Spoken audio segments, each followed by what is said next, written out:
Welcome to Rams Brawl. This is Derek Ciapala, my co-host, my partners in crime, the men who drive the car of this podcast, Arlen Harris and Polley, both former St. Louis Rams, one running back, one linebacker. And we are here to finally present that vaunted running backs episode, the one that got Arlen so pumped up. The one day you're talking about, I swear he's going to choke slam somebody. He's going to Hulk up, turn green, Hulk smash, break up some cement. We're going to see stuff flying through the air. I don't know what was going to happen, but I do know he's a little more calm today.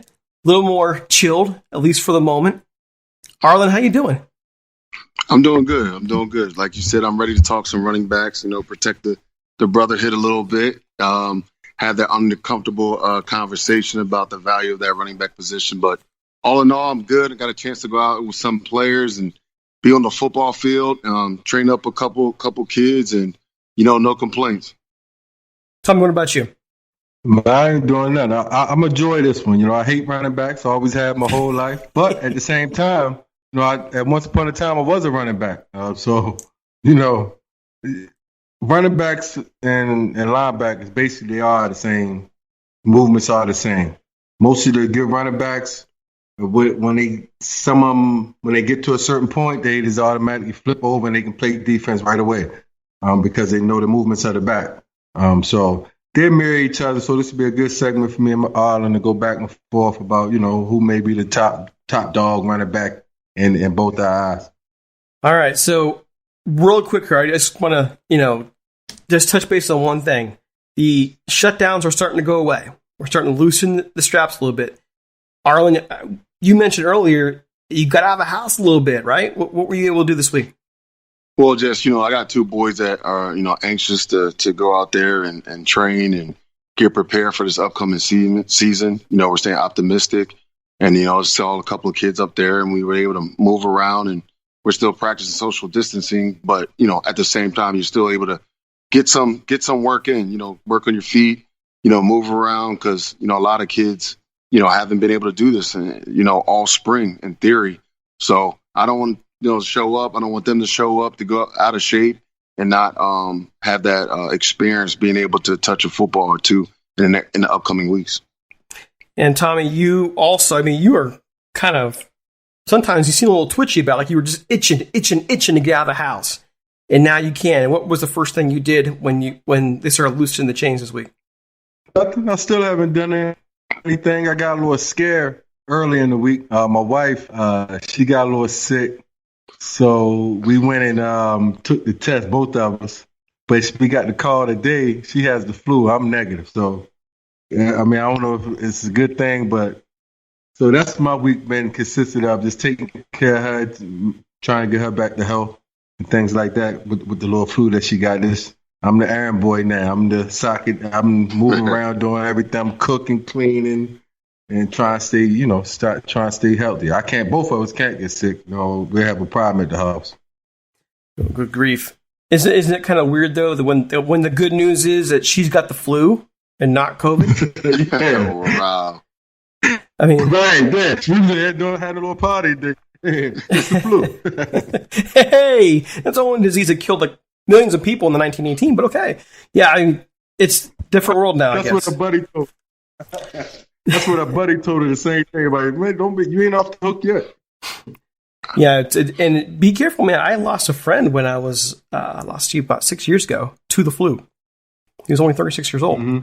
So, and it can still take people. So I know you'll take good care of the wife, and I guess even so, in today's world, I guess it's good news. It's not COVID. So there we go. All right, so getting to running backs, Arlen.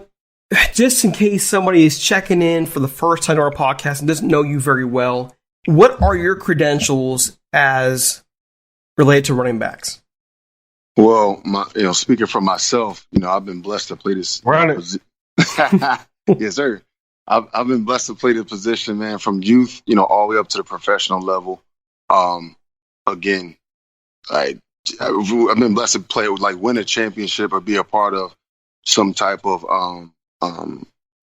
run, at that position at every level, youth, high school, college was hit or miss, I didn't win a bowl game, but in one of the all-star games in the Paradise Bowl, he was able to win that. But so that kind of, without going into detail, speaks for itself. I'm passionate about the position. My dad played it, at a high level. My brother played it. I got uncles. It's kind of the position that has been kind of passed on through generations and generations to my family, being built like one, coming up. And, my main thing is there's one or two things that you're trying to do when you pick up a football in the backyard and you just running around with your friends. You either trying to throw the ball or you're trying to run it. Like, no one's out there like, I got linebacker, I got line. You trying to either play those two positions. It's so offensive based.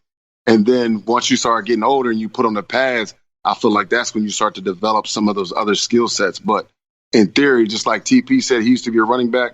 I don't care if you're the overweight kid in the neighborhood or you're the fastest kid. Everybody wants to run the rock. Everybody wants to touch the ball. That's my theory. So I'm very passionate about it. Well, I know you're passionate about it, but there's something like you didn't give enough detail on. When I first met you, when you came on Rams Talk Radio, you explained something you're specifically doing concerning running backs, and that was you running your own academy for it. Now you're coaching. Can you get some more detail on that? Oh yeah. After I retired or stepped away from the game, and even actually during it, again, like I said, my brother's career got cut short due to injury, and we were doing camps, all over the country, helping out other people's camps, and we would coach that position with the running backs.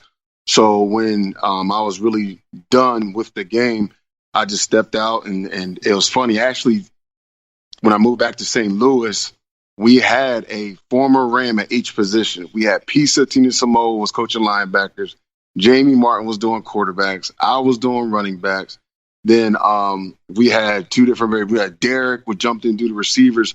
So I had like this little plan to do almost like a skills, former Rams clinic. And then when guys were moving and all that stuff, that's what really spearheaded me to say, you know what, man, forget these guys. Some moved away. I'm gonna concentrate on the running back position, and hence Run It was started. And from all the guys in the area and traveling and really working with just running backs, developing their skill sets, and even some youth coaches and high school coaches that we clinic and just always trying to learn little nuances and get better, because offenses are consistently challenging. The face of offenses with spread and no huddle, and I don't believe in putting running backs in boxes. The conversations that we've had over the past couple podcasts is, disgusting. I just feel like certain backs can't be compared. I think there's, so many different types of ball carriers.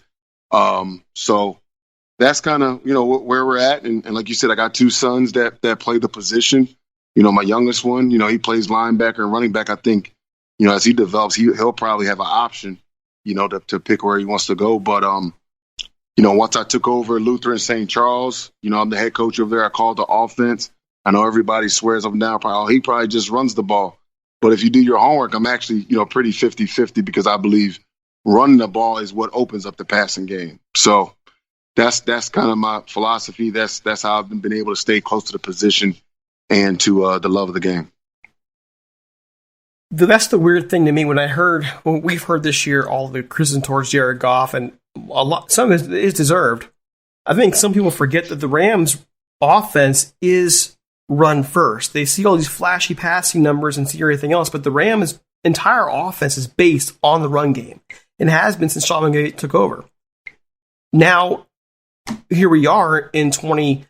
We're going to be entering season with our first year without Todd Gurley, and the value of running back becomes especially important for the Rams. Now they bring in a rookie to run with Malcolm Brown and with Darrell Henderson. With those three in mind, Tommy, you have meatbacks. Yeah, that's where I was going. You have already mentioned that you feel like these guys will not be able to toe the line for what you see as a needed running back. What is the effect on the defense as a linebacker when facing running backs that are what the Rams have right now? Man, they don't weigh enough. I mean, when they get late in the season, it's cold outside, them light backs tend, I'm not saying all of them do, but tend to tuck their tail. And, if they got to go to Seattle, if they got to go to San Fran, with those little backs right there, I don't think that's going to be enough. You got to be able to break tackles, make people miss. I was looking at Zach Moss in college, and his breaking tackles he had the most broken tackles in college. I mean, from the running back position. So I mean, that's the guy. I mean, 225 when they get late, third, fourth quarter.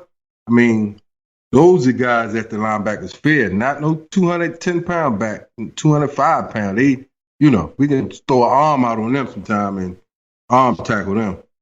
So it's a Tommy, little different. Just out of curiosity, how much does Malcolm Brown weigh? I don't know, but Malcolm Brown ain't no Todd Gurley or nothing like that. It don't matter who. I mean, I just kind of wanting to point some. How much does he weigh, though? Get him, D. I got you how much he weigh, but we talking about now. We talking about skill set. I mean, it's a lot of backs at 225. Are they good though? I'm gonna say he might be okay. He ain't proven yet. But if you're in combination with two other guys, and they can send that 225 guy with a 205-pound guy and a 210-pound guy, and each guy has a different skill set. Can't that make up for what you're talking about? The 225-pound guy, nice if he good. He is pretty solid when he's healthy. I gotta point that out. When he's healthy, gotta be honest. How many yards he had last year? I mean, not enough. But no one on the Rams offense, rushing wise, had enough last year. Let's be honest, but they didn't do enough. But when he's had his opportunities, he's done pretty well. That big touchdown against the Saints before he got hurt. It's only a question, and I guess best person to answer that question. That's the running back position, though. I mean, can the guy stay healthy? It's attrition. So it's true, yeah. But in them little. But the question I'm asking you, if you have that combination, like you're saying, you need that meat truck, right? The 225 guy. If you don't necessarily have one star guy, but you have three guys with different skill sets, can that be accomplished? Can the job be done when you have three different guys that can do it?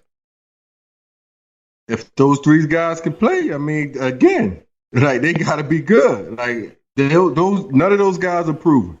Not one of them. I mean, they've been on the roster for a year or two. I mean, I went back and watched Henderson film. I didn't see anything that hit me. He had one good, okay game. The rest of it, they just throw him in there. I didn't see much. So, those guys are unproven until you're the guy who the other team is game planning for. That's the guy I want to see back there. And right now, I haven't seen none of those guys be able to deliver the mail. Last year was a great opportunity for all those guys. Gurley wasn't 100%. None of them took the ram by the horn, and so to speak, and took the man and ran with it. So, I don't know. It's still unproven.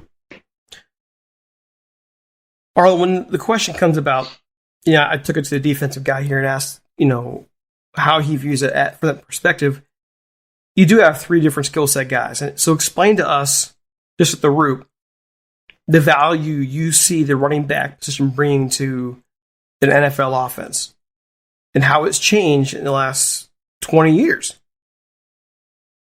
Well, I think it's changed at every level, because everybody tries to mimic the highest level of the NFL. And because there are more spread, because the offensive players are protected more, because the quarterback position is highlighted, because people do want to see the ball in the air, or at least, I don't even know if the fans want that. I think the coaches in the league, they want to stretch the field and highlight those things. I think the running back right now, it's become a fad of like you said, backed by committee. You know what I mean? You'll have your special kids that can come out and carry the load, but I don't feel like enough of them are getting a fair shot to do that. Now, you might have a guy like that's the guy, but, then you might have your third down back. Or, like you said, there's a situation right now where you let go of a Gurley, or you have someone like you have someone lead the league and your boy Henry, and he gets franchised. So I feel like some of the disrespect is just kind of like year to year. People keep talking about the devalue of the running back, so it's kind of like people are following that mode.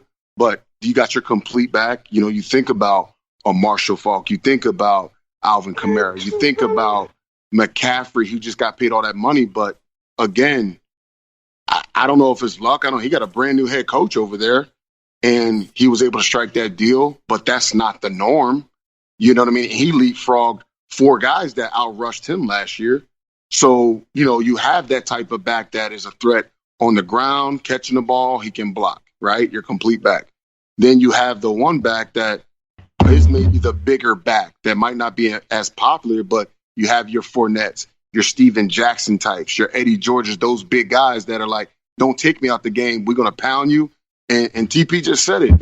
Those guys in the playoffs are dependent, those linebackers, like, we need to get these guys before they get started. But again, they might not be as effective or respected in the passing game. Then you might have your smaller backs that are lightning in the bottle, your gimmick guys, we're going to motion them, we're going to jet them, we're going to line them up in the wing in a 2x2, 3x1, try to get a one-on-one matchup with a linebacker in space. And we know, okay, if you get a hand on him, he might get him down, but it's actually trying to, get him in that position. So that's kind of how I break it down. There's 3 different type of backs, but I think that where we are right now, we have some of those. That's why when you say, yo, man, you're really passionate, I felt there was enough complete backs or enough guys that came in this draft that could do at least 2 out of the 3. So for only one back to go in the first round, it don't just piss me off. It pisses a lot of the guys off that I still talk to. Look at Thomas Jones and some of these dudes that can do it all, but I feel like the backs that are coming out now are not afforded that opportunity. So, I could go on and on about it. Look at the linebackers. I know, again, I respect what TP saying, but when he was up in private guys, he looked to, linebackers are smaller now. 240, 250. Yeah, like, you know what I mean? I was before my time. They looked at me like a lightweight. Yeah, so it's the back, like the defenders are getting smaller. They're looking for more of the athletic. Look at the D linemen. They're stretching out. And you got guys running 6.7s in the 3 cone. You got guys running 4.3, 4.4 coming off the edge. Like, that's not normal. You know what I'm saying? So with that being said, everything right now is protect the quarterback, get to the quarterback. But I'm going to always say this. Championship football, yes, starts with defense, but you got to be able to run the football. You got to run the ball in the playoffs. And I don't care if you're a name guy, if it's backed by committee, you have to be able to run the football. And I feel like right now, it's the running backs are, you got running backs. Case in point, I remember going to an Under Armour camp. Well, actually, I wasn't there, but I was getting blown up. My son went to an Under Armour camp 2 years ago.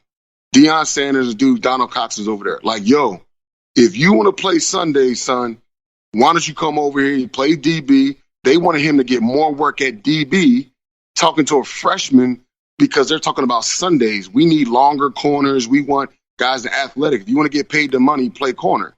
Well, these kids are coming up that their passion is to be offense or run the football.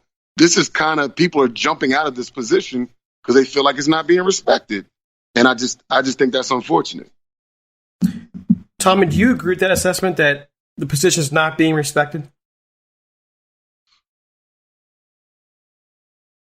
Yeah, but you can say the same thing with linebackers too. If you look down the value, linebackers, running backs are way down there.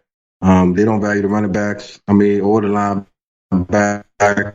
They'll get you there in a couple years, So, and let's go back to this Malcolm Brown. I was just looking at Malcolm Brown had 270 yards. Don't tell me about no Malcolm Brown. The defense is not scared about Malcolm Brown. No, I'm just saying, no. No, I'm being honest. I'm being honest because I'm about to have a point here. I was just watching Steven Jackson, right?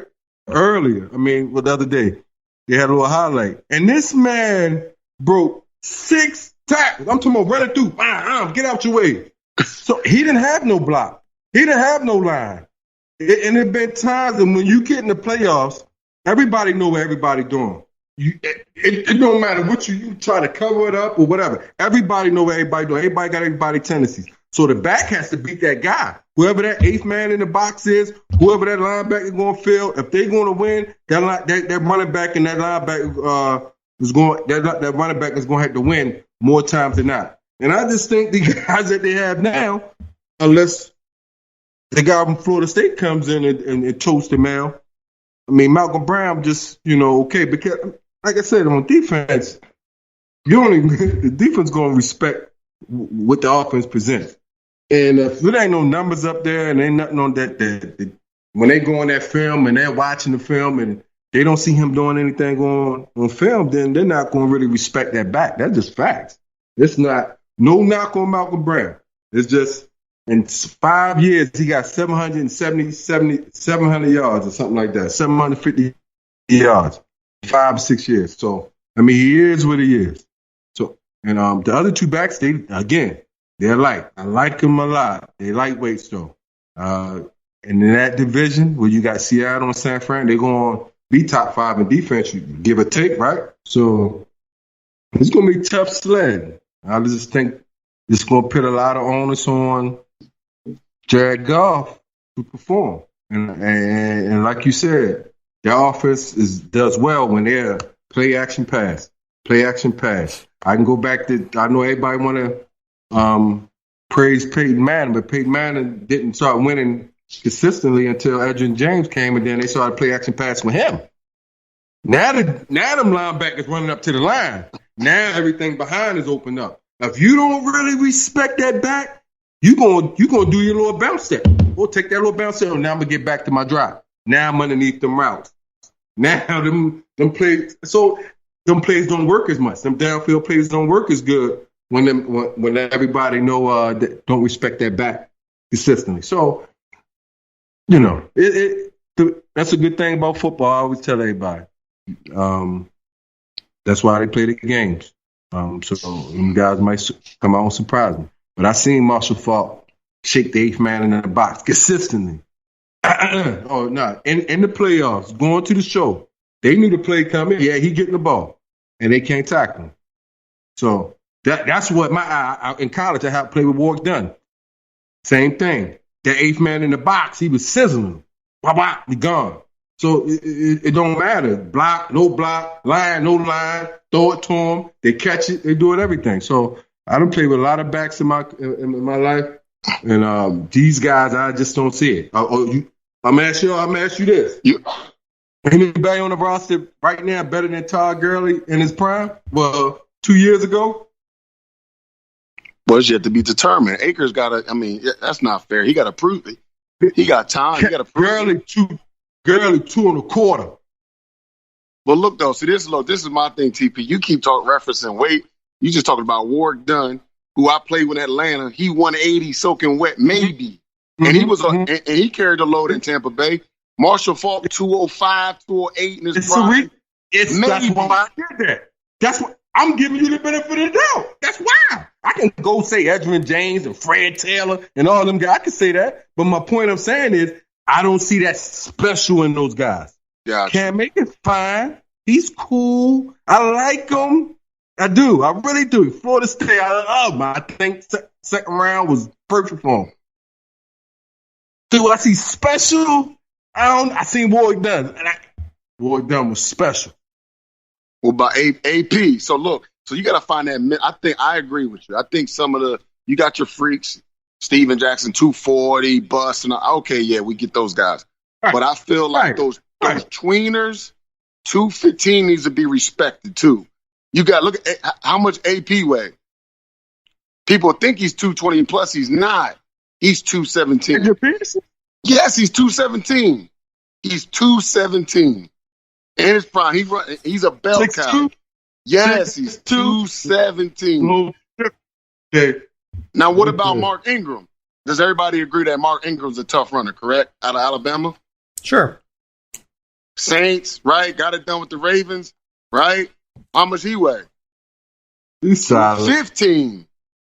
He looked like he's 230. He's 215. So I get you with the weight. I know you spine on that. So that's what I'm like, He compact. I used to hate the compact running backs. You know, the Travis Henrys and them. Why? Because you can't really get them. But I was long. I just grab him. I'm just going to grab you and then we'll figure it out. As long as I grab you. But I get it, them little bowling balls. Those guys on the Rams roster are not bowling balls. Those guys are third down, give it to them in space backs. Now, Malcolm Brown might be, but again, you put Malcolm Brown in the game, the whole defense going to know you probably going to run the ball, right? Yeah. Well, they had him running some pass blocking too.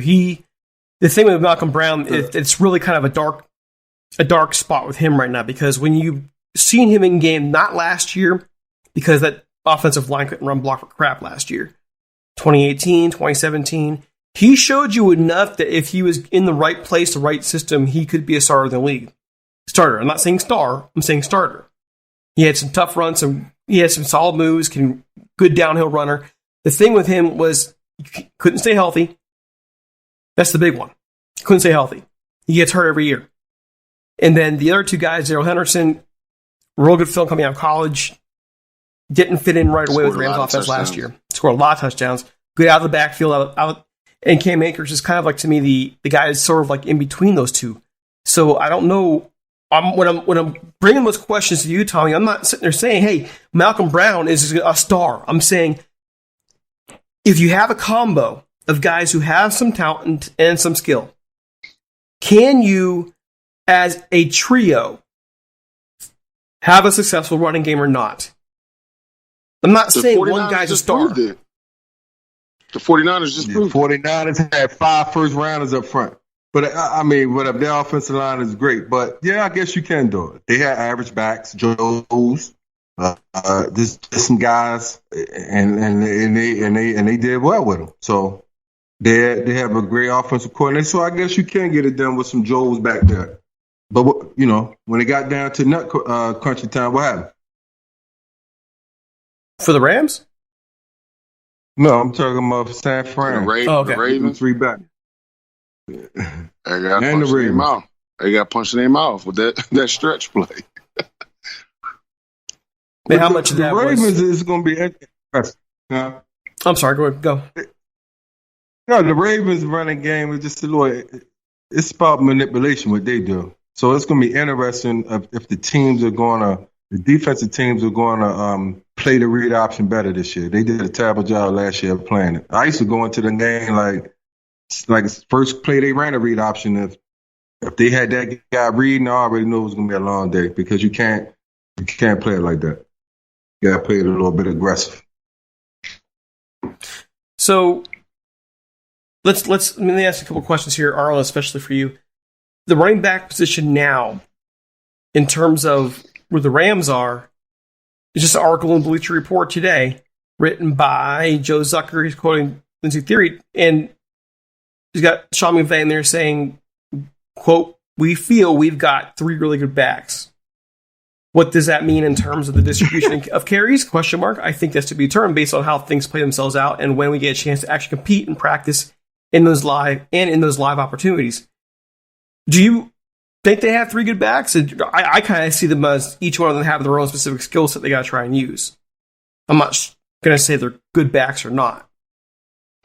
I think that's fair to say. I think he legit, because he's considered Malcolm Brown. I like the Henderson kid, and now you bring Akers. I think those are legitimately all good backs. But like you said, you they're yet to be proven.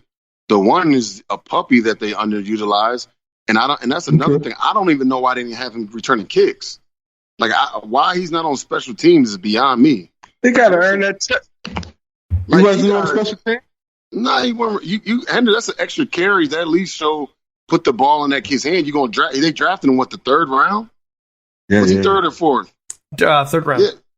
Yeah. So I mean, and then you gotta let that kid work his way in, and then you have a veteran and you bring in Akers. So I think yes, he has 3 good backs. They're still developing. Akers is gonna have the pressure to be the guy, but ultimately, they're probably going to use all 3 until somebody steps up and claims it. So, yeah, I think he's shot straight. I'm gonna ask you a question, Arlen. If you a 3rd round pick, right, and then they bring in a 2nd round back the next year, how are you feeling? Do you feel comfortable? You feel like they okay? Like they like me, or are we okay with that? I don't know. I'm just. To me, if I'm the 3rd round, I want to be the guy.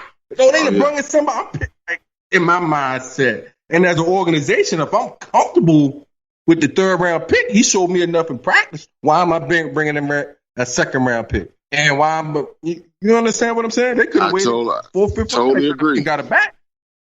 I mean, if they were so comfortable with their guys, right? So obviously they weren't too comfortable with their guys, right? Yeah. I'm hot. If I'm a third round and you take another, for sure. I'm doing a lot of soul searching. I mean, that's what Trey Mason. The Rams had Trey Mason there, and he had a pretty solid rookie year. They went out and got Todd Gurley. But Trey was doing some off the field stuff though. Trey was he had some distractions off the field too.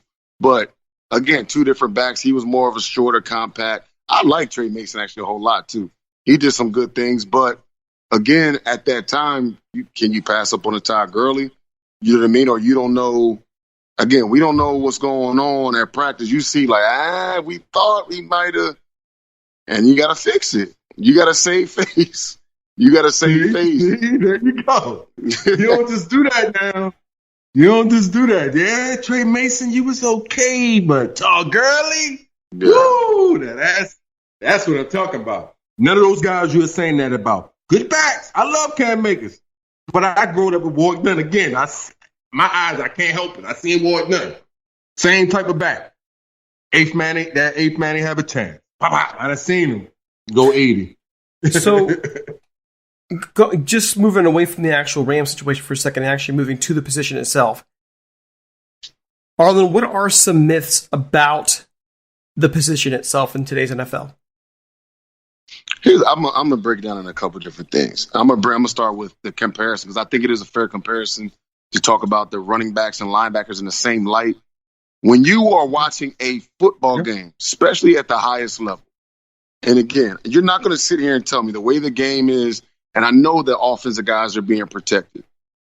When the crowd makes the loudest noise, is it when it's 3rd and short, 4th and 1, they got the extra first down, or they pop that long run? You got the line pancakes the guy, he sees and he pops it, or is it they cheering off of a 2-yard slant to get the first down? They ran a screen, dude dove to get the first down, or is that 20-ball completion where they get the ball and then they dive on the ground just so they don't get hit?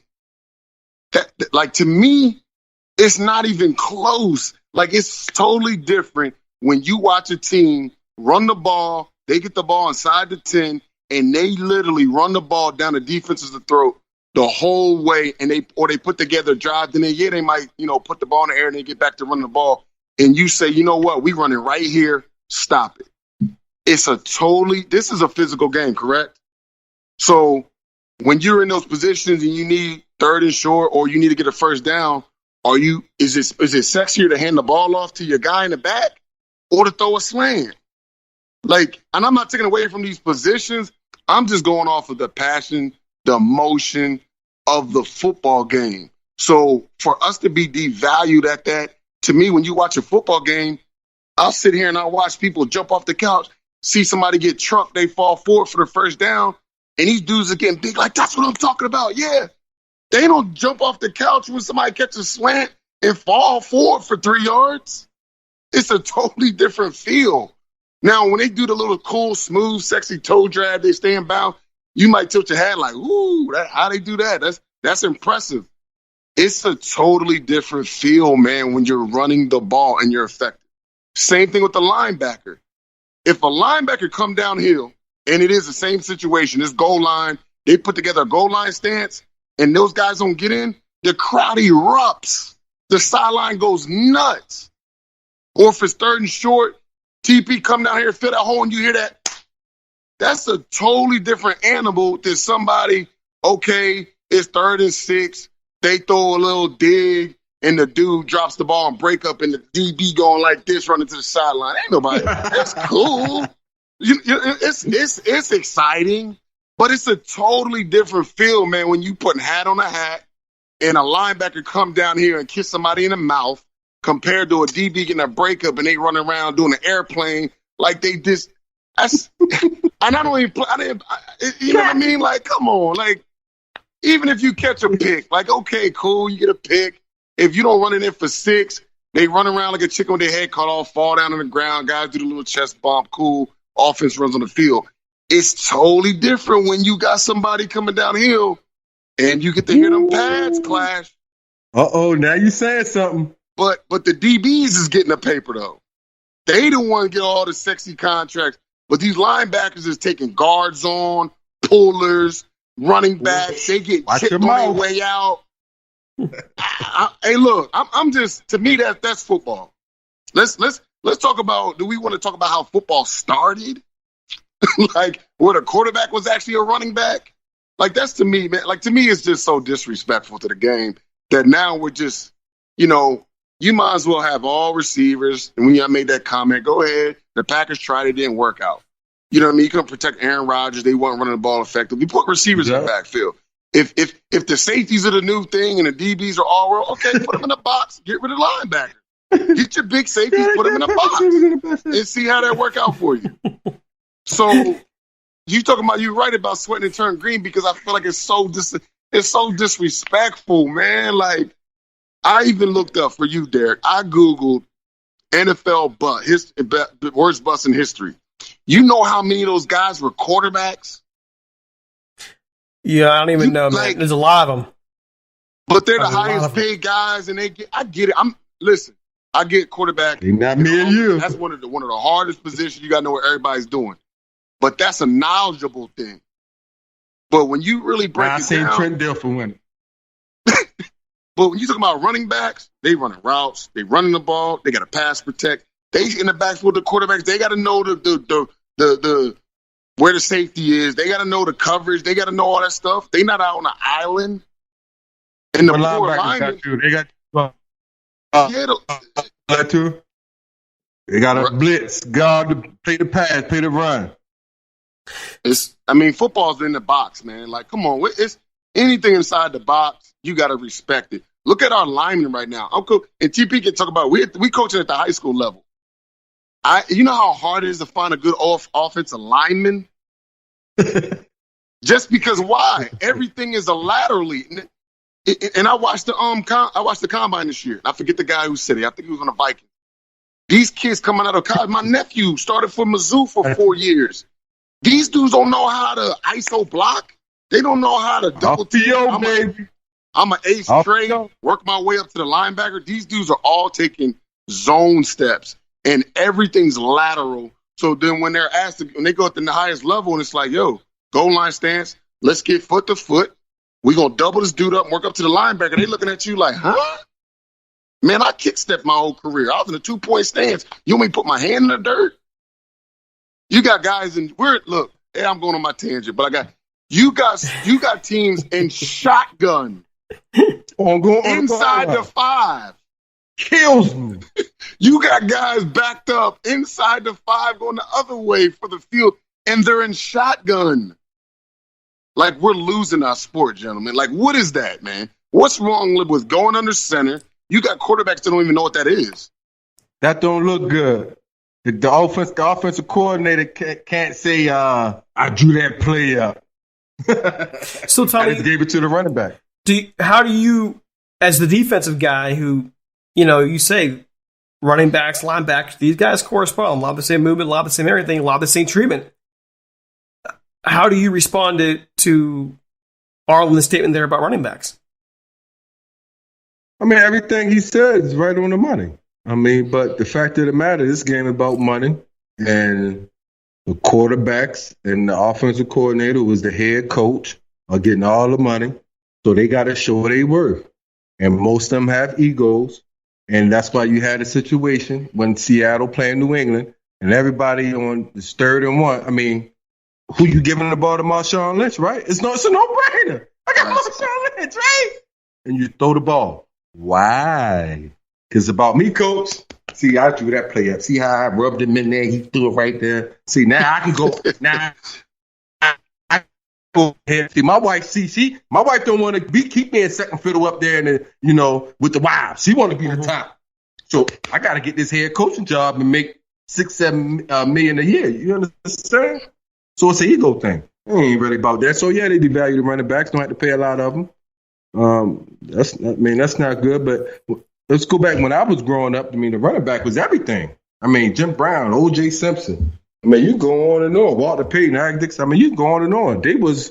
I don't even remember too many quarterbacks. Terry Bradshaw. He won a lot in the 70s, but he didn't throw for a lot of yards. They was a running team, a balanced team. So then we get to the 80s, and it was still a running game. But then in the 90s, with more TV, more people, it was still kind of running game, more half and half. Get to the 2000s, they wanted to pass the ball. Quarterbacks are getting all the money. The running backs and the linebackers are the guys that mostly can get hurt. They're taking all the pounding. All the big time collisions are between running backs and linebackers. Just think, one of them is back there 6-7 yards, and the other one back there 4.5. And we're going to meet at some point. And you come on that angle and you got that good. I mean, things happen. So yeah, they devalue the running back, and the linebacker still is the same thing. So yeah, everything Arlen says is right on the money. And I don't think it's going to change no time soon. The people want to see the ball in the air. The owners got to justify why I paid this quarterback $35 million a year. So that's why they picked five to put a receiver in the backfield for Green Bay, because they feel like this guy getting all the money, he's supposed to make it happen. It's like, Peyton Manning. So then, what is the future of the position? The future of the business is going to be the same with what it is now. It's going to be a 2 backs. You're going to have a platoon system. I mean, I hate it as a back. I hate it. Why? Because I got to share my carries with him. That's blowing my money. So I think it's going to be a 2-back system. And the numbers that running backs get hurt. So I think that's here to stay. Arlen, what's the future of the position?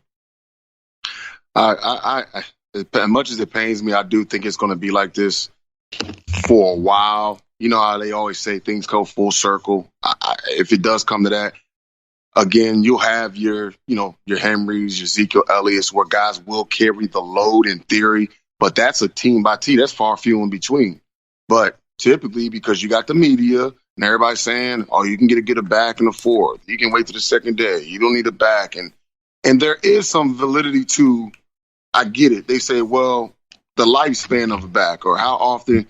Okay, well, like TP said again, I'm going to keep referencing my guy, play linebacker. Every play, we are hitting somebody. Every play. If you're not getting the ball, you are hitting somebody. You're going to protect and all that.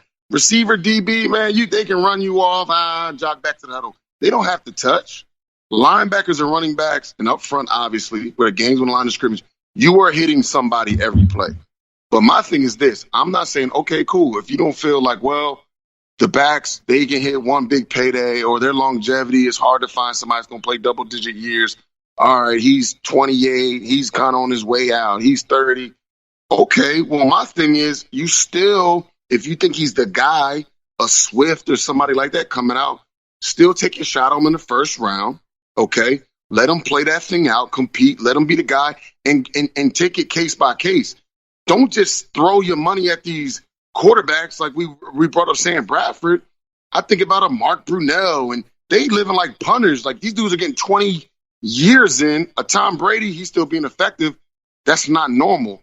But you have a Blaine Gabbert. These dudes in the first round, and after 2 years, you're like, you ain't the guy. But they get to carry a clipboard, jump team to team, and make way more than running backs.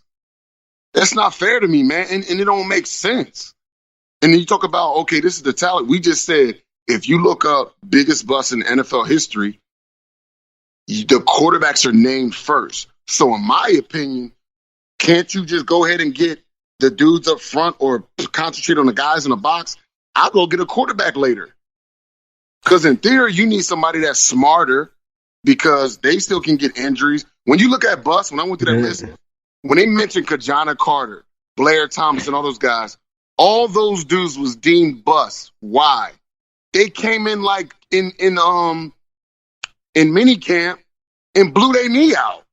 Mm-hmm. It wasn't because of their play. They came in and literally had like a career-ending injury.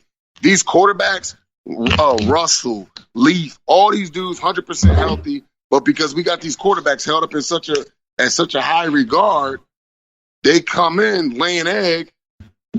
But they get to sneak in another 5-6 years because the franchise got a safe face, because it's a bad look if they wasted millions of dollars picking a quarterback first. But then from there, they still get to bounce around, man, and make it's just crazy to me. I just think the value of the running back, I don't think it's fair. I think it's smart how they use tight ends. That the tight ends become the fullback per se, right? I get that move because they want the spread, and if they're going to run in the game, I love how they use Witten and the Gonzalez of the world. And now tight ends, they're skyrocketing in their value. But in theory, to me, they're like leapfrogging on running backs. So let me ask this question, though. And this is kind of where things got a little, when we talk about before, things got a little heated. Isn't it really a case, though, of economics? Supply and demand, market value. Where if you're talking about the acquisition of, let's call it an asset, since I feel like I can be like, Spaghetti, acquire the asset. Okay. But in this case, the asset is A, in one hand, the franchise quarterback, the guy you think can be the franchise quarterback. Okay. B, the star running back. Okay.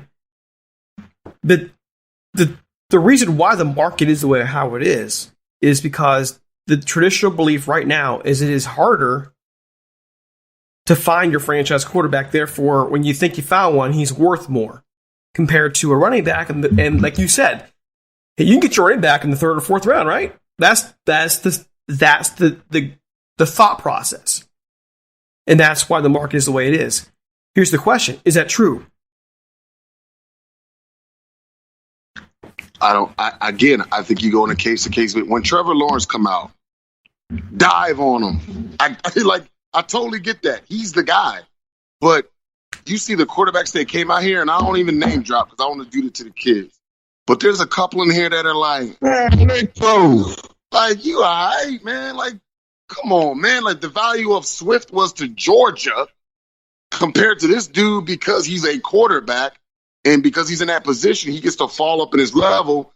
Then he's like the 10th quarterback, and he gets taken before a number one running back? Get out of here with that, man. That's crazy to me. Now, there might be a year where there might be a running back taken before these quarterbacks because maybe he's did whatever at the college level in the SEC, and they do all the little charts and compare. He's special. I get it. But quarterbacks are winning every year. I mean, come on, man. Look at Manziel, Thief. Who's the quarterback down Cleveland that came from Notre Dame? That wasn't even that tall. Thief. Like some of these dudes coming out like yeah. In fairness, though. Thief. In fairness, you could look at guys like Quinn and so on and so forth, and not blame Quinn, but blame the organization because those guys are never developed and never given the shot. You could think of Trent Richardson for the Browns. They went and got him, early first round guy. What they do with him, his career was a wreck. Wasn't able to see beyond the line of scrimmage. He couldn't make the nah. He couldn't do. I wasn't a good one.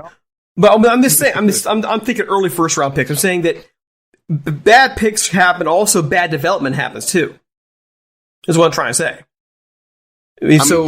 Again, case by case basis, but that's not normal for Alabama running back. Ingram, Henry, you got guys. So they probably like, yeah, Trenton Richardson. He did some dirt. He's the next guy. You go to one of the cities that nobody really want to go to. You go to Cleveland. You can't really put that on. He don't develop, and then he falls through the crack. I'm talking about quarterbacks, man, that are okay. They might ripped up college, but you can still see in like Wentz. I got to see Wentz.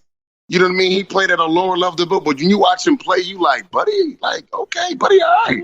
But just because they are a quarterback, their value still is way higher than a lot of these other positions, and we rank them down. I just don't think it's fair. If you're 10th, if you're ranked 10 per se, and your position at quarterback, you still can feel comfortable you're going to go before a number one running back or a number one linebacker, unless TP said it. You are special, and sometimes these special guys still slip through the cracks if the media doesn't hype you, or you're not caught early, or and God forbid you're not playing in a big time name program. He just mentioned London Fletcher. He a goon. Tell me, what do you say with what Arlen's going with here? Well, Arlen is not trying to speak on the elephant in the room. It's about business. The NFL is about business. And the CEO of the team is, well, part of the partners. One of the partners is the quarterback. He's like the CEO of the company, well, one of them. So they always think in that aspect first. Who can we sell to the fans? And then if he can play, we can show him he can play a little bit. That's fine too. So that's why you got guys that, I mean, Tua. If another guy was hurt, maybe he don't go that high because, he's hurt and they're going to pick another guy. But a quarterback, he can be hurt and they'll still pick him. So it's just, but they can sell to the Miami fans. So, problem. So it's all about business and politics and all that good stuff. When it comes to that, and I might spoil the show, but about the quarterbacks moving around and not really doing much of nothing, but still holding the clipboard, getting money. Arlen, when you was a second back or the third back, did you hold a clipboard or was you on all special teams? No, I was on special teams. Yeah, and you probably was you was probably running down on kickoff. You was the personal protector. Both of those are collision. The returner, when somebody might blindside you, well, the backup quarterback over there getting 3, 4, 5, 6 million to sit over there nowadays. So yeah, I think what they should do in the NFL, seriously, I think what they should do is take a salary cap, quarterback salary cap, move that over here, and then balance the rest of the team with whatever the salary cap. I think it should be 2 salary caps, one for the regular team and then one for the quarterback, because the quarterback eats most of the salary, and it's not fair. Like what Arlen said, I mean, you got guys on the team looking at this guy who never plays. He's making 5, 6 times more than the guy that's out there playing 50 snaps a game. I remember I was at the Ravens one time. Just a quick story. I was at the Ravens, and I was playing with Deion Sanders, and I was playing 70 snaps a game, and I'm getting pennies. I'm balling. And Prime come over there playing around with him. Deion Sanders come over there joking around. T, I ain't know you was that nice, boy. You nice. Boy, you all right, boy. And I say, Prime, man, I was already mad because I feel like I went to Florida State. You don't know this? But then I say, Prime, how much you getting, Prime? He's like, man, I'm getting about 2, 3 mil. And I'm saying, man, you scared. And not that he wasn't a good player, but he wasn't the Prime that he was. He was 37 years old. He didn't have change direction. He could run straight, but he was getting $2 million for being a part-time player. And I'm out there playing special teams, playing 60 snaps a game, and he's over there getting pennies. So, but he could sell more. The fans didn't want to come probably see me. They wanted to see Deion Sanders, prime time. So I get it. And so that's what we're seeing here. The fans want to see the quarterback, the running back. He's just an afterthought. And I don't know if it's from promotion or perception or whatever it is. But that's just the case, and like you said, they ain't going nowhere no time soon. I think that was a perfect thing when he brought up Tua. And again, I think he was phenomenal talent. I was proved wrong because when he was coming off that, people was like, man, he first rounder. I said, ain't no way in the world. They comparing his injury to Bo Jackson. This ain't no way in the world he going first day. That's what he used to say. Still picking. Then I'm like, okay, he's no way in the world he's first round.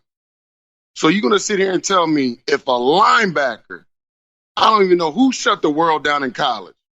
Who was all, if Derek Brooks. Say Simmons. Simmons messed his hip up. You think he go 8? Exactly. If Simmons has that thing or a running back, well, what you already said, the best running backs in the game, we only had one go. If a running back had that same type of injury history, Sam Bradford did this shoulder in college too. They have these. It's like it's not even fair in a comparison. And then when TP, you bring up the face of a football team. Let's talk about that. It's always going to be the quarterback. But then who else? it's going to be another skill guy. Typically, your running back, no matter what, or a receiver if he's out of control, and then maybe a defensive player here and there. Typically going to be your quarterback, running back, a receiver if he's real nice, and then like the highlighted, like the highlighted dude on defense. It could be a linebacker, DN, or whatever. Because you know how many stadiums I pulled up to? I'm talking about playing, even not playing, going to see these camps. And the kids, I'm looking up there, I'm like, yo, who that? They like, oh, that's so-and-so. What position he play? Coach, he played running back. You didn't know that? I said, I didn't even know. But he's good enough to post on the side of your stadium, but you giving him pennies? Like that, that's the thing, man. Like, shoot, when I was coming through, Warner was the guy on his way out, right? Thumb thing. Mark took over. Them two guys, real good guys. Jamie Martin, right? Then we brought in we had Jamie Martin, and then Fitzpatrick came through it. Fitzpatrick, look what he's been able to do. Like, dude, sometimes it's you had Jamie Martin and Fitzpatrick? I'm glad I actually don't. See, I don't remember those years with the Rams. My years with the Rams was pretty much, we went to the playoffs 3 years in a row. 3 years, so it wasn't all bad, but Jamie Martin? Yes. And Jamie Martin played like 15 years. 15 years. And I ain't trying to count nobody's pockets, but typically if you get over 10 years, you set for life in the NFL. Do your homework, people. You play double digits in the league, you set for life. You don't need to know nobody's name. Jamie gave him 15. Love you, Jamie. Sitting over there. He's the coach over at Parkway West. He's chilling right now. So I'm just sitting here listening to this, and I'm like, man, this is an easy podcast. I gotta say, jack this podcast. I just sit back and I can hear having a brewski. It's gonna go. So let me ask you this question. It's moving now towards the extra running back position. Because I mean, it's pretty clear at this point. You believe that the position is not being given its due, and it won't be given its due. But looking at the history of the running back, let's do two things here. First things first. I'm going to go to you first, Tommy. Who, in your opinion, is the best running back in Rams history, and why? It was a hard pick. It was a hard pick. I'm gonna say that first and foremost, but I'm gonna have to go with Marshall Faulk, because he averaged 98 yards a game. You know, that's damn near pretty good. 27 pass receiving touchdowns, 58 touchdowns on period. Let me see. Let me go on my stats, man. And yeah, well, he 27 receiving touchdowns. He had 58 rushing touchdowns. That's tied for most in Rams history with Todd Gurley. Eric Dixon second, and him and Steven Jackson tied for second. So yeah, I'm gonna go with Marshall Faulk. And Eric Dixon is a close second. Let's get he's my childhood, one of my favorites. You know, he's a tall running back. I thought I was going to be the next Eric Dixon. I got it. Matter of fact, next time I'm going to show you all my pictures. I think I had his number. I'm going to be Eric Dixon. Back had the donut and all that. You know, he had the donut. You wanted to always get the cage like when Eric Dixon cage. You remember that? Dude, well, you had the Eric Dixon cage. Well, you was, yeah. But anyway, Eric Dixon, close second. Because he was running back. He didn't catch too many balls. But the most thing, what really done it for me, though, man, I'm looking at Marshall Faulk. Man, the man had all those carries, right? And he fumbled the ball 13 times. I mean, that's just amazing in itself. Only 13 fumbles in his career. I mean, not for a career, but for the Rams. Out of all those carries, those other guys had double big down. Imagine how Arlen, your best running back in Rams history, who was it? Marshall Faulk. Not even close. But, you know, you say I'm biased, I got to see it in the back, but it's not even close. Eric Dixon had 2,000 yards in the season now. Come on. I know, but I mean, as far as being a complete back, and ED, you know where he was going to think about defense. You know where he was going to be before every play, every time. Marshall, he messed around, be at X, Y, he in the backfield. You could run Wildcat with him. I mean, come on, man. That's why I say it's not even close. So he was able to do it on the ground and in the passing game. And I was able to see him in action and just how he respected the game and his knowledge. So to me, it's not even close. You know what I mean? Some of the legwork that he was able to do, you know, even knowing everything and the nuances. But after that, and I know I played with him too, I mean, you can't, and they just, was it Sports Illustrated, ESPN just posted 39's highlights. Steven? Yeah, I seen him. Yeah, he was running through him. Yeah, I seen him. Man, how soon we forget? And he's the Rams. He's the leading rusher in Rams history. So a lot of carries. Yeah, that's why I feel like it's the same thing. Like ED, like he's a Rams legend and he got the gold. Like he's that guy. But you can't turn your nose up at 3-4 times. Come on. You can't turn your nose up at Steve. And Steve had no line. Steve was carrying that team for years. And he was a big back. Like he's a big back in a small back era. So I just want to go and give him his due. But I will go with ED. I'm not going to say a close second, but I'm going to go ED than Steve. And who's the most, in your view, the most underrated running back in Rams history? I don't know, I threw you guys a curveball on this one. I'm going to go with Lawrence McCutcheon because I didn't know he was that high. He had that many yards. The bus. Oh, yeah, Jerome Bettis. They got that. That's a good one. But he's not underrated. He's a Hall of Famer. Nah, no. But how they did it, you know, the Rams, I'm looking at all these players, damn near all of them, and they dumped all of them. I mean, it seemed like they got rid of the bus before his prime. Yeah. Eric Dixon sent him on his way. What do you say, Earl? Underrated? Who's the most underrated one of all? See, now you're challenging my age because I only know that I can go as far back as ED now. I can't go that far back. I'd have to do some research. There's no names out here. There's no names out here that really. Charles White could have been a great running back, but he had off the field issues. I used to like him for, you know. Ooh, I got it. He was a great big back. I got it. Lawrence Phillips. If that Joker was allowed to keep playing, oh my God. Yeah, well, for the Rams cut him, I wouldn't call him underrated. I don't know. I don't know. You know why I don't know? This is why I don't know. You come out that wing T offense, I don't know about those backs. I don't know. What? The option offense. Dude, I don't know about those backs. Dude, all the time. A lot of times that don't translate because it's already there for you. Did you see what he did when he had the Rams jersey on? And I'm speaking of the stuff long enough. Wilbur Montgomery Marshall told me, they said, first of all, if they had to go track him down to East St. every Thursday night, they said this Joker was the type of cat, you track him down, throw him on a plane, he touched the ball 2-3 times. He in the end zone, man. They said it translated. That's from name out. So you're saying basically if Lawrence Phillips, Lawrence Phillips had not, had all the problems he had, he would have been a star. Is that what you're saying? Oh, absolutely. He gold jacket all the way. All the way. They said he said he wasn't real. So here we go. He's supposed to be like the next Bo Jackson. I mean, but he didn't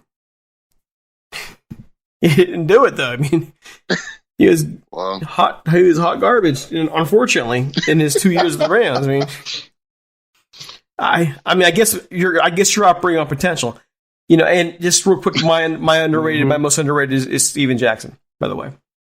I see him as underrated. To me, he's a Hall of Famer. So, there you go. You think he's a Hall of Famer? I think so. I go back and I look at what he did behind an offensive line. Pardon me? Usually those guys won something. I mean, in the Hall of Fame, but you're talking about a team that was 1-15, 2-14. I mean, that's not on him. I mean, this is a guy you mentioned. Teams are putting 9 men in the box because the Rams couldn't do jack for anything else. I mean, 9 men, and Steven Jackson just carving people up. And in the end, those hits took its toll. I mean, Steven Jackson, athletically, in my view, he's one of my dream interviews. I want to get this guy on a podcast one of these days, and the guy just never responded to me. I feel sad. But anyways, I mean, he's like Eric Dickerson. You knew what Eric Dickerson was going to do, and he still ran through you anyways. And still couldn't stop.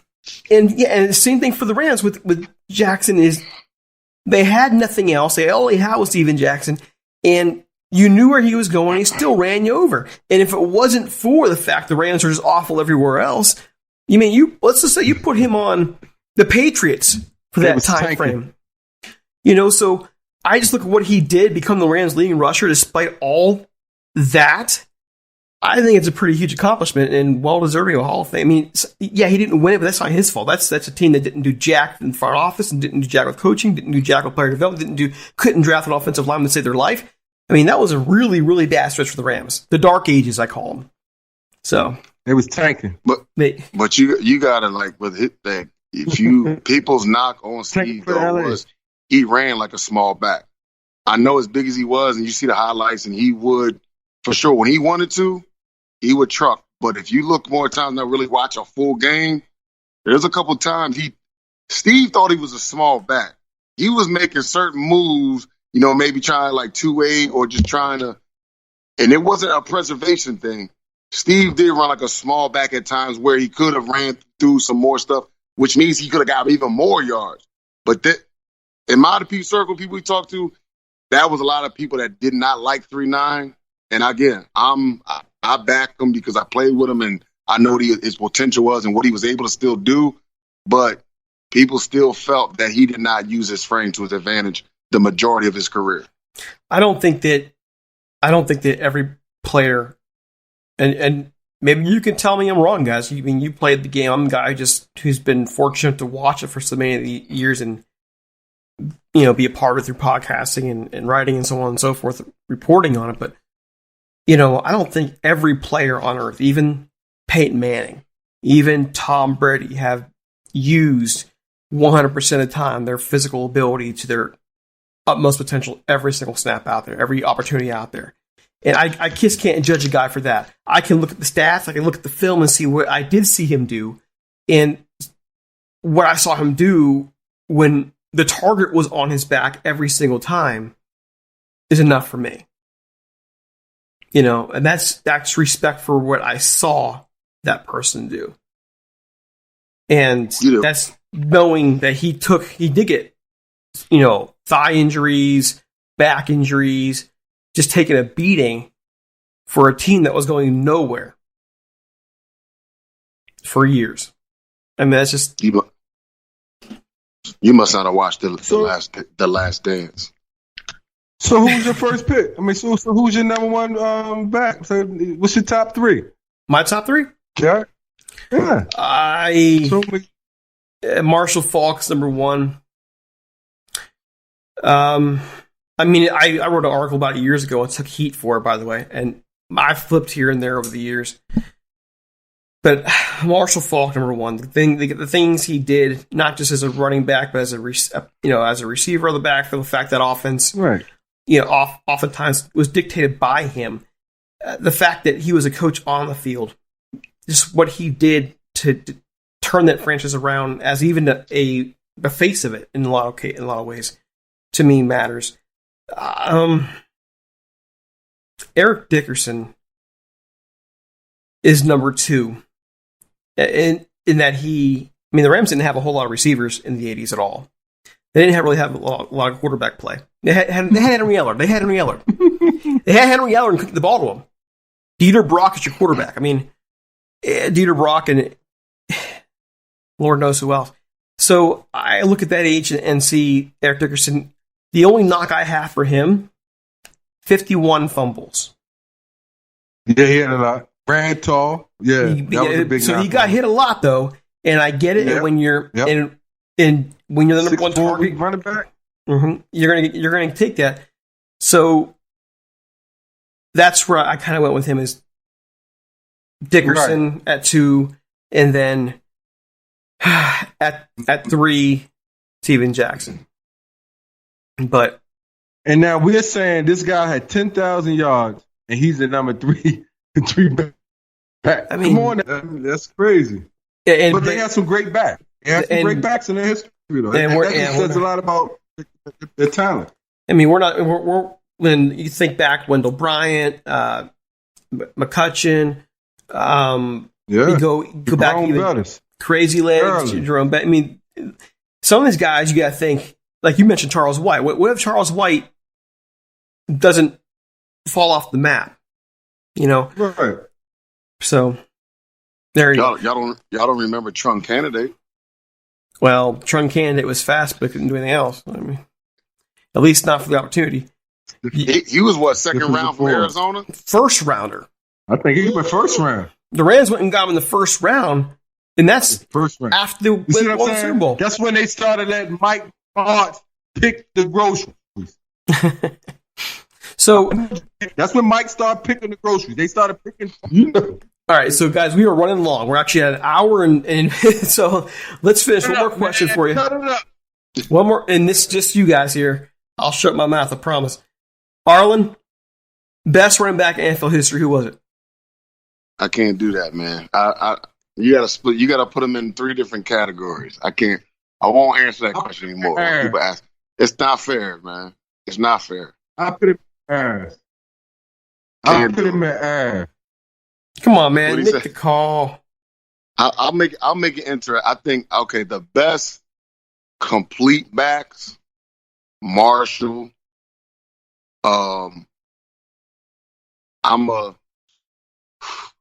a Marcus Allen Craig, Roger Craig guy that could get it done in all 3 phases.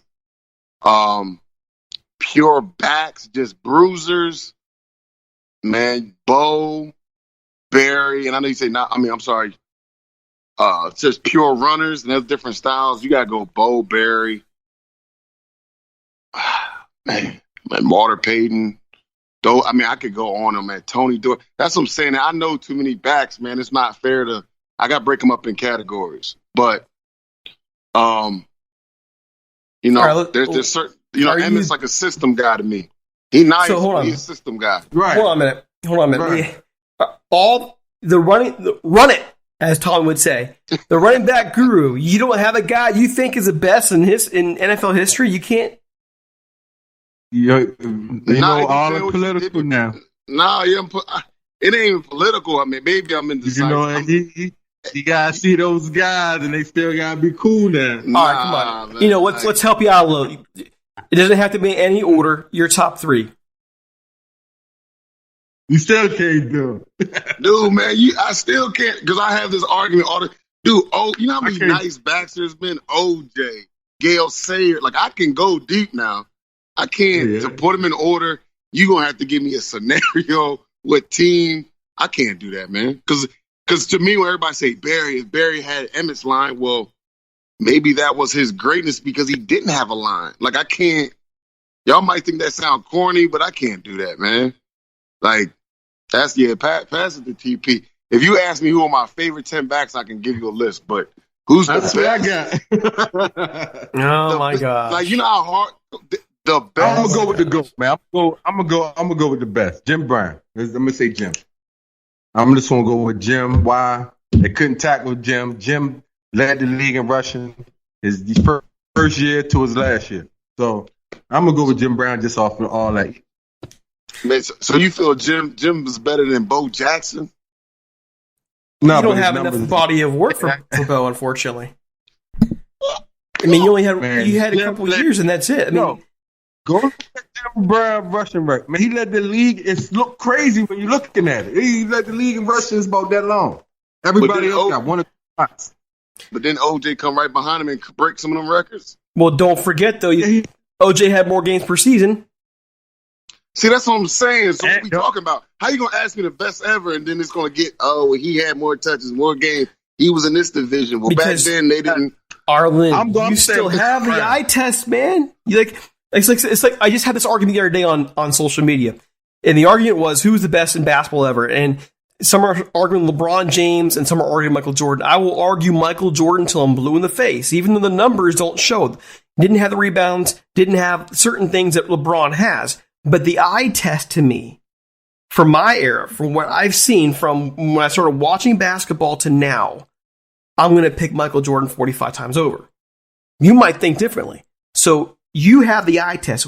From the film you've seen, from all that you've been able to put together in your mind, your gut tells you who. I like too many of them, man. And I can't give it to Jim just off. I mean, he cool, but then people like, he was a freak. Our guy get 8. Nobody straight. was that big back then. This dude was a freak. Oh my gosh, we're going to run long. Okay, so fine. You know what? Fine. My bad, Derek. I can't get that to you. I can't give you just one. You know, you probably should write a book then on the top 10 running backs in history. So, Tommy, save us here. You said Jim Brown. Anybody else? Like your top 3? My top 3? No, I don't have no top 3. I have too many. I got top 10. But I would say my favorite. I'm gonna say my favorites: Walter Payton, Eric Dickerson, and Marshall Faulk. Those are my favorite. These are the guys that, especially Eric Dickerson, Walter Payton. I grew up in the '80s. I grew up watching those guys, wanting to run like them, wear their same equipment. And then Marshall Faulk, when I was in high school, I used to stay up late night, 11, 12 o'clock to wait for him to come on San Diego. I mean, I was doing that UNLV basketball and Marshall Faulk football. I mean, after that, I'm going to sleep. I'm staying up and watching him do his thing. So that was greatness in itself. Okay, so I lied. I'm gonna tell you my top 2. I'm gonna ask you guys to think about, because you played against him, and rethink the third one. Okay, my top 2: Jim Brown and Barry Sanders. That's my top 2. For all that Barry was able to do with a garbage offensive line and a garbage football team, and my gosh, that guy still puts wind in my sails just thinking about him playing football. The third one, I'm not saying he's a top 3, but a running back I want you guys to think about and get. Maybe one day we'll talk about it. I think who, for at least a couple years, was amazing. LaDainian Tomlinson. In his prime, I'd like you guys to think. Just one day I want to bring that back up again because I think his career doesn't get enough due for his peak. I just want to bring that up. All right, so we got to go. Like, we've been here for too long. I think I might be putting down roots in this chair now. So all that said, I guess next week we're going to talk some linebackers with Tommy. And in the meantime, Tommy, can you tell people where to find you on social media? At Polley29. Polley29 on Twitter. Arlen, where are we going to find you at?